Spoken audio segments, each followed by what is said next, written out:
El teòleg Georgi Vasilievich Florovsky ha estat un dels pensadors russos més reconeguts del segle XX.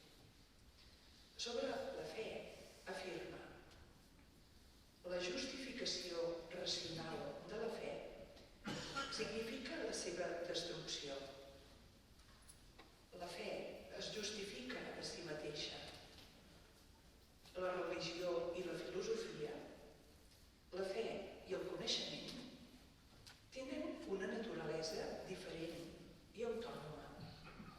El pensador creient ha de vigilar estrictament les fronteres entre allò diví i allò humà, entre l'altre món i el nostre. És per això que, segons Florovsky, la tasca de la teologia no consisteix tant a traduir la tradició de la fe al llenguatge contemporani, no consisteix tant a expressar la fe en els termes de la filosofia més recent, sinó que és més aviat descobrir en l'antiga tradició patrística els principis perennes de la filosofia cristiana.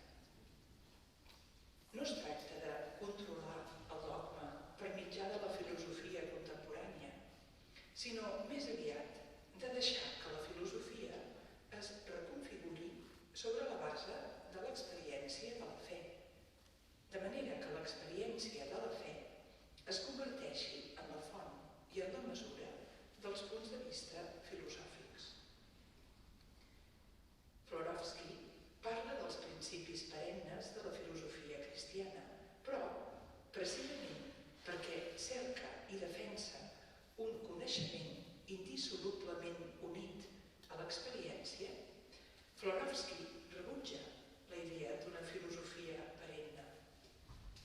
Principis perennes, però no pas una filosofia perenne, entesa com un corpus de coneixement que es pot transmetre de persona a persona o de generació en generació. Diu, és impossible construir un sistema de filosofia religiosa universalment reconegut. La filosofia perennis no pot existir mai, perquè la veritable realitat no està en el coneixement, sinó en l'experiència religiosa. Es tracta d'acceptar amb totes les seves conseqüències que la teologia està ocupada amb assumptes sobrenaturals i sempre es troba en misteris. Misteris que la raó no pot explicar ni ajustar. Les seves línies de pensament arriben a un final abrupte. Voler perseguir-les o completar-les és submergir-se en l'abisme. En contrast amb Florovsky, Sant Agustí ens diu que no pot deixar de perseguir amb la raó el Déu que estima, que ho intenta una vegada i una altra, però no com qui vol dominar. Aquest seria l'abisme i l'absurd de què parla Florovsky. No com qui vol dominar amb la raó, sinó com l'enamorat que tot ho posa al servei de la seva estimada i balbuceja paraules sense sentit lògic que expressen, això no obstant, el seu amor i la seva total donació vers ella. No és només en el silenci que neix de la consciència dels propis límits que lluem Déu com Déu vol ésser lloat, sinó també en la paraula, en el cant, i sí, fins i tot en el raonament, quan aquest és amorós, respectuós i fidel.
si no m'he perdut de peces mentre les anàveu cantant, totes m'han encantat, però una que m'ha impactat especialment em penso que ha sigut la de Svidridov, que no? És això, Ah, sí?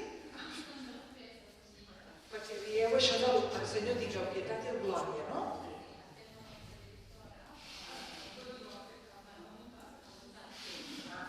El fet d'unir-les. Doncs no, aquesta com caràcter meditatiu de la música que t'ajuda, no? Aquest entrar dintre, aquesta per mi ha sigut com molt impressionant i us dono molt les gràcies. Ara m'acordo, jo de fet abans d'obrir el diàleg, com que no hem fet com una presentació, no sé si podríeu breument dir una miqueta de la vostra trajectòria. Anna, que vens de Rússia, no? Tu també si voleu simplement, sense allargar molt, però dir, mira, doncs aquest és el que et vulguis dir de la teva trajectòria musical o personal.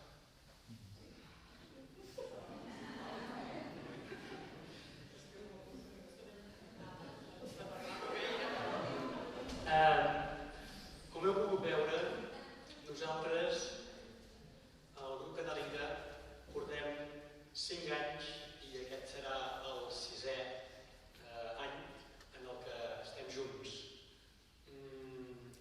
Només és a tall d'una mica d'anècdota, com heu vist, elles dues són provinents de Rússia, són les que ens varen obrir aquest tresor de la música i nosaltres, que al principi no sabíem si pujar al carro o no pujar-hi, perquè hem de dir que no només la música és ortodoxa, sinó que només que et posin un text en ciríl·lic en allà ja sembla que qui sap què és.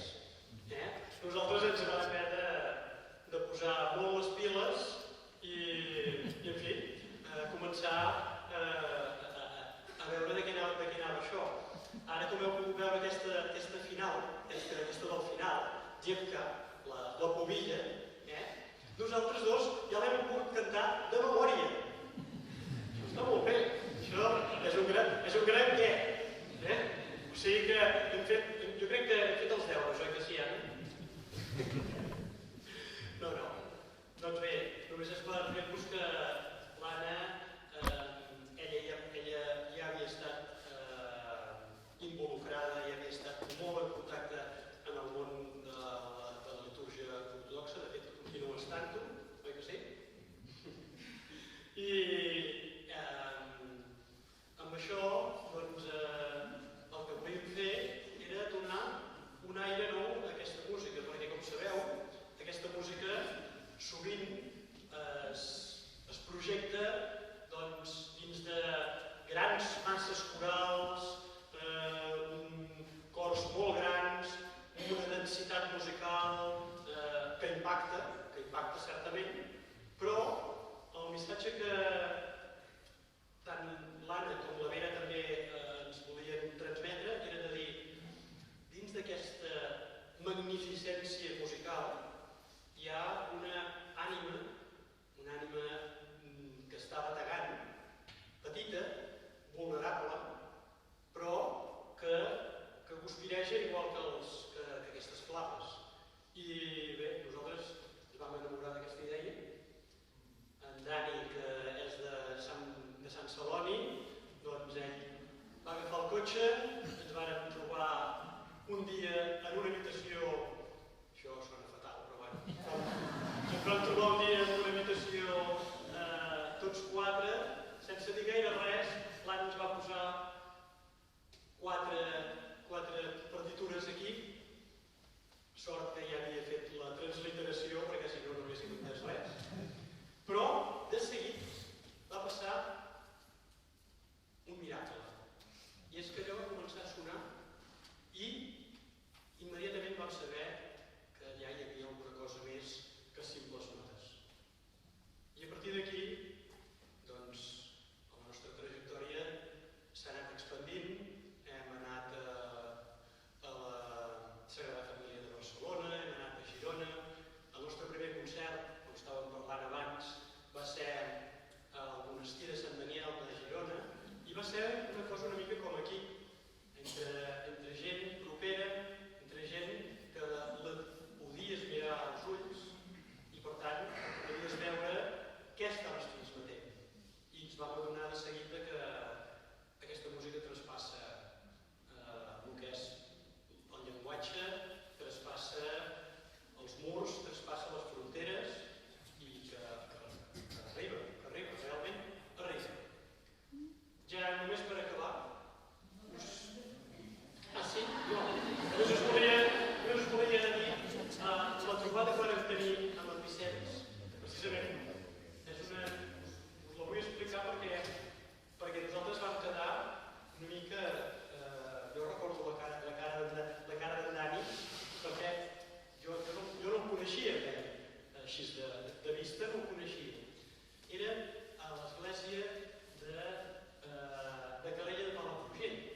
aquests potser més, 5 o 6. Però una d'elles hi havia en Vicenç allà assegut. Van fer el concert, ningú va aplaudir. Ningú va aplaudir i nosaltres vam quedar com de dir, ara aquí què ha passat? O els hi ha agradat molt o no els hi ha agradat gens. I llavors es va... Ho recordes, oi que sí? Ho recordes? Que va ser un moment que ens vàrem retrobar. Llavors ell ens va calmar una mica perquè ens va dir oh, quina música més meravellosa que m'heu transmès al cel. I a partir d'aquí, doncs, la nostra amistat musicalment parlant.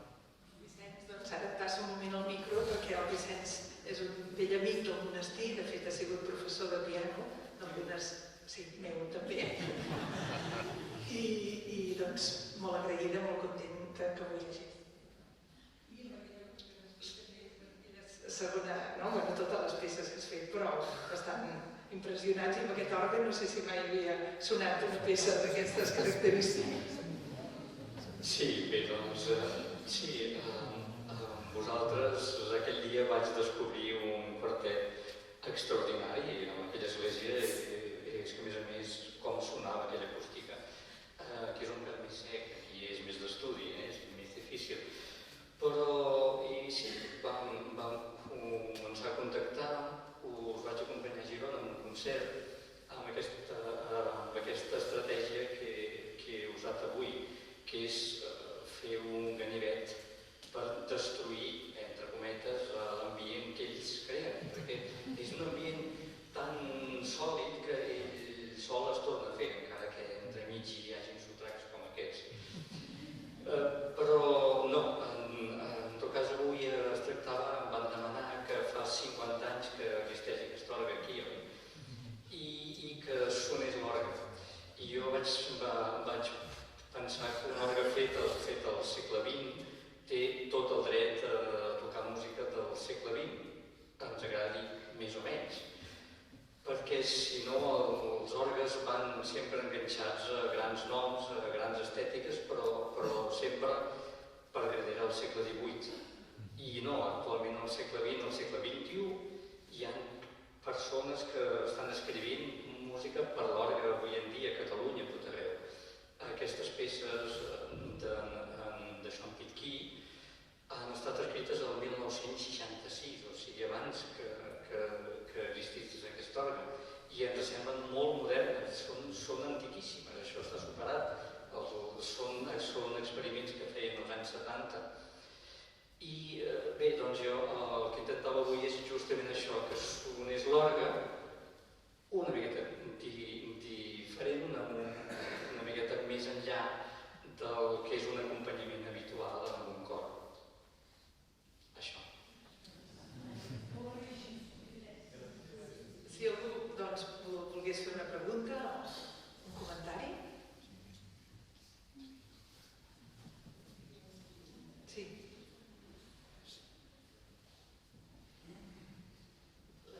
Les peces catalanes que heu cantat, per què aquestes?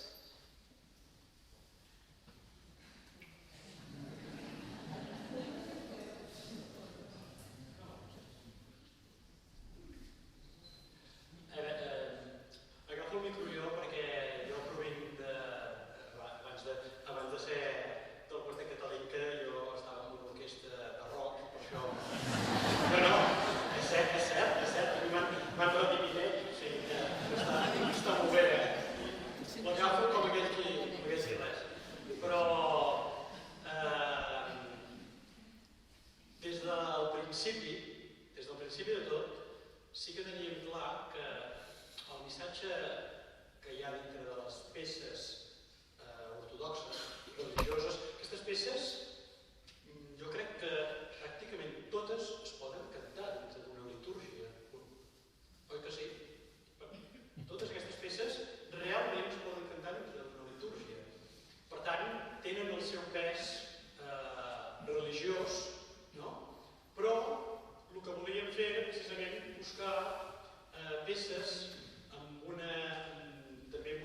mateix significat, la mateixa profunditat, per veure que no estem tan lluny, que el mateix caire es pot obtenir amb les dues cultures. I després una altra cançó que és La tarda, que La tarda, la música és d'un compositor rus, com es diu? Kalínikov, i la nostra directora, l'Anna, va aconseguir agafar una poesia del Víctor Balaguer i la va poder empaltar amb aquesta música del Kalínikov. I precisament aquesta peça és un paradigma del que significa Katalin per nosaltres, és barrejar les cultures catalana i eslava. Just volia dir el mateix, que el que estem buscant és el síntesi de les dues cultures nostres i buscar coses molt semblants, que és el que ha dit Tani, el Pare Nostre no estan tan lluny, el rus i català són super semblants musicalment, i de la idea, estrictament també. Ja està.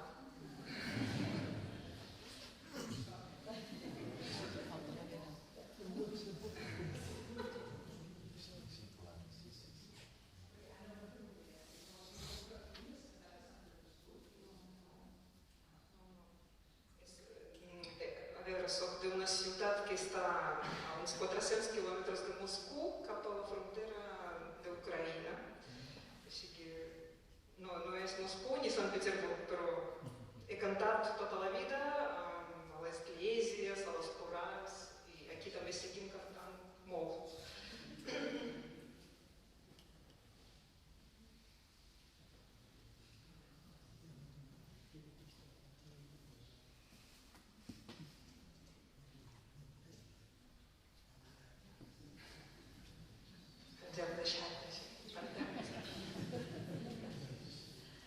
No hi ha preguntes, però sí un agraïment profund perquè ens heu traspassat molt.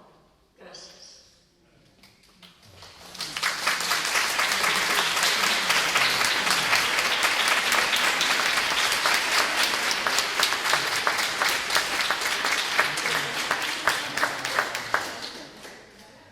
Faran aquest regal d'acabar amb el rossinyol i, com que després ja, l'aplaudiment no vull tornar a dir res, dir-vos això que ja sabeu, els que ja heu vingut altres vegades, que aquí a la sortida veureu que hi ha aquelles caixes que són pel donatiu.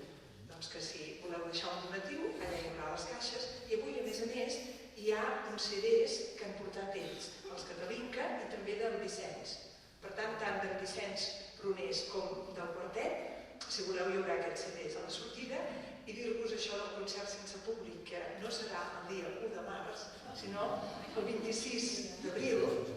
Els que ho rebeu ja ho veureu, però si us voleu apuntar 26 d'abril, es diu concert sense públic, no perquè no us convidem a venir, contrari, no podeu venir, però el títol el va posar el Lluís Vilamajor, que serà el director.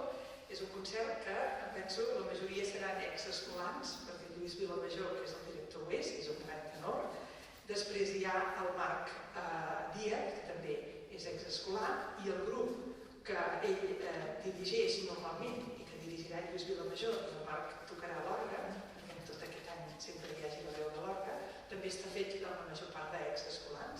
I el que volen fer és una cosa una mica experimental.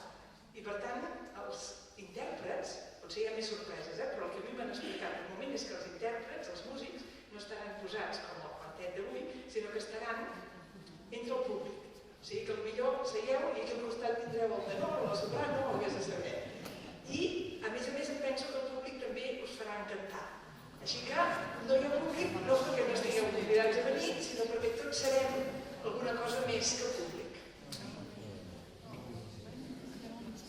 De vegades, ara que vam acabar amb aquest del rossinyol, de vegades la vida ens dona petits regals.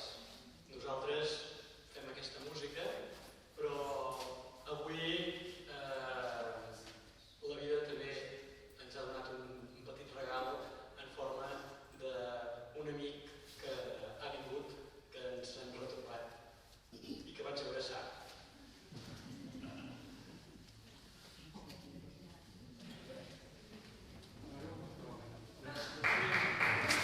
Ell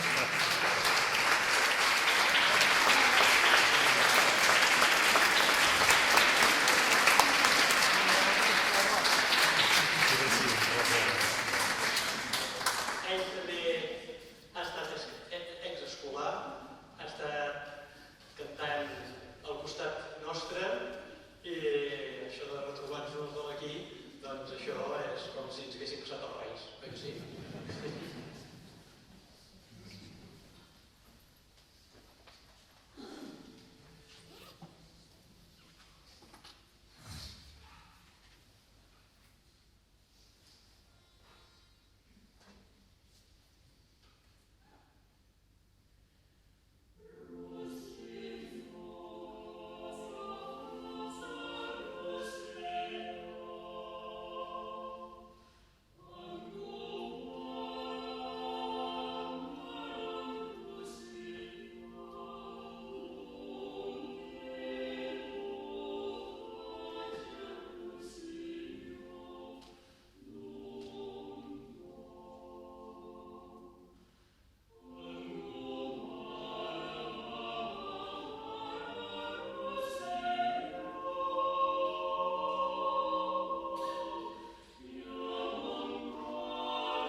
Són notes.